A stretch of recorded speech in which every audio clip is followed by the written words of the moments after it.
Dr. Steve Pachenik, and this is Steve Talks.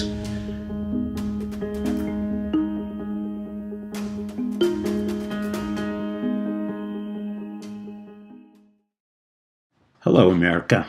I want to explain a little bit as to why I have been away for the past 2 weeks, and the reason is quite simple. Hurricane Irma came in a very vicious way. She tore up our trees, she tore up our lakes, she flooded my backyard, she made sure we had no power, she made sure we had no food, we had no electricity. However, the beauty of a storm like that is that it's agnostic. It doesn't care whether you're white, black, Democrat, Republican, Northern, or Southerners. But I will tell you something that's very unusual for me. As a product of the North and the Northeast elite, so to speak, I found out that the so-called rednecks in the rural South are the most wonderful people I have ever worked with. They're gracious, they're kind, they're smart, they're intuitive, they care about each other. And the basic Christian values of taking care of your neighbor is something that is very real in a hurricane. People came over to my house to help me with a generator. They came over to my house to help me with the food. They came over to my house to help me with ice. I, in turn, went over to other people's houses to help them in concert.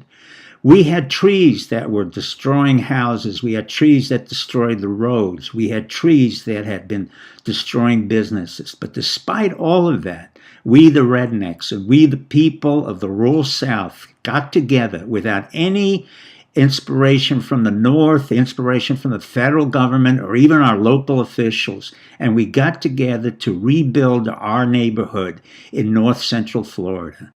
We not only got together, but we made sure that Clay Electric was able to help us. We want to thank them. We want to thank Comcast. Unfortunately, Windstream did very poorly. So did some of the other companies. But the following companies did extremely well. Williamson Grocery Store, Blue Water Bay, Chipini's, Ace Hardware, and many other stores all came to the forefront. We want to thank them for having turned around and helped us out. I was able to go to a liquor saloon where a young man without any teeth and many tattoos just gave me ice for free. And in turn, I gave him a $20 bill and he said, "No, sir, I'm not selling the ice." And I said, "Young man, I'm not buying the ice. I'm giving you money for your cigarette." And he smiled and he laughed. I also want to make sure that you people understand what it means to be in a community where you help one another, where you're able to take out the trees, where you're able to swim in the water, which is clean, where the water is regulated not by some federal government agency, but it's regulated by local community. And in this case, we had Tisdale's. The family was helpful in making sure that we had water and clean water in certain areas.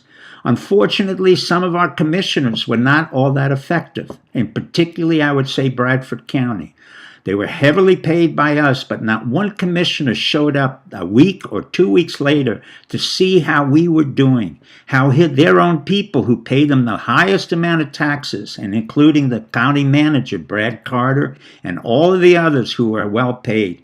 These are the ones who were concerned more about RV parks, an intrusion from a foreign company called Frontier Insurance, run by Willis King, who had been at Cornell University and has a frontman named Vincent Esson. And then we had in Union County, Mosaic Mines, who came in and tried to strip us of all our good deeds and strip our community of our goodwill.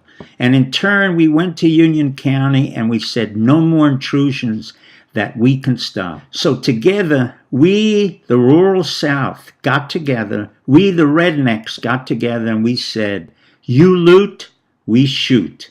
So I want to thank you, America, for listening to what I had to say and what I will continue to say about the great quality of the American people. Thank you.